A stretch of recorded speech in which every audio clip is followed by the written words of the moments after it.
વાગરાના આહિર ફળિયામાં રહેતા ગરીબ પશુપાલક રાજુભાઈ દેવી પૂજકના બાળ ઘેટા અને એક બકરી સહિત કુલ 13 પશુઓના રહસ્યમય સંજોગોમાં મોત નિપજતા પશુપાલક પરિવાર પાયમાલ થઈ ગયો છે। પશુપાલકના આક્ષેપ મુજબ વાગરા સારણ માર્ગ પર આવેલી સીમમાં તલાવડીનું પાણી પીધા બાદ પશુઓના સમ્મુખમાં મોત થયા હતા। આ ઘટનામાં પશુ ચિકિત્સાલય દ્વારા શરૂઆતમાં યોગ્ય પ્રતિસાદ ન મળ્યો હોવાનો પણ આક્ષેપ કરાયો છે, જેના કારણે સ્થાનિકોમાં પણ રોષ જોવા મળ્યો હતો।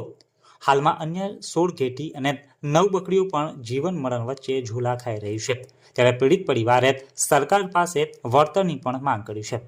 તો બીજી તરફ વાગરાના પશુ ચિકિત્સક ડોક્ટર સાજિદ વોરાએ ટેલિફોનિક વાતચીતમાં જણાવ્યું હતું કે પશુઓના મોત પાછળ તલાવડીનું પાણી નહીં પરંતુ જંગલી ડુક્કરને મારવા માટે ખેતરોમાં મૂકવામાં આવેલ ઝેરી દવા મિશ્રિત લાડવા ખાવાથી થયેલું ફૂડ પોઈઝનિંગ જવાબદાર હોઈ શકે છે।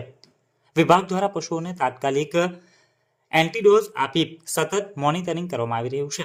ડોક્ટરે વધુમાં ખાતરી આપી હતી કે પશુઓના પોસ્ટમોર્ટમ રિપોર્ટ બાદ સત્ય સામે આવશે અને તેના આધારે સરકારમાં રજૂઆત કરીને ગરીબ પશુપાલકને યોગ્ય વળતર આપવા માટેના તમામ પ્રયાસો હાથ ધરવામાં આવશે તેમ જણાવ્યું હતું।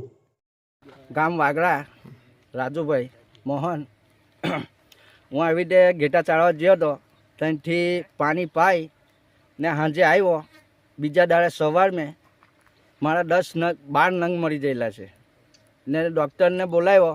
ડૉક્ટર ના આવ્યા, ડૉક્ટરની જગ્યાએ પટાવાળા આવ્યા। પટાવાળા આવી ને ઇન્જેક્શન મારી ગયા, પણ તોય કોઈ હજુ ફેરફાર પડ્યો નથી। 12 નંગ જતા રહ્યા મારા। હવે આ પાણી કઈ આગળ પીવડાવેલું?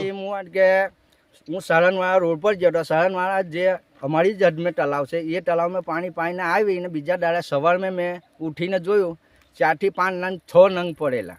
ત્યાર પછીની પાછી મેં લાવી, મને એવું લાગ્યું કે આને કંઈ આફળો છે એવી રીતે મેં લાવીને 6 લીટર છાશ લાવ્યો। 6 લીટર છાશ લાવીને પીવાયરા પછીના પાછા બીજા 5 નંગ પડ્યા। એવી રીતે બધા થઈને 12 નંગ જતા રહ્યા મારા। આશરે ઘેટાની કિંમત કેટલી હશે તમારે? ઘેટાની કિંમત મારી તો લગભગ 12 થી 14 હજારની ઘેટીઓ હતી। તો એ ઘેટા ટોટલ કેટલા રૂપિયાના થાય છે? એમ લાખ રૂપિયાના, 2 લાખ રૂપિયાના એવું કંઈક?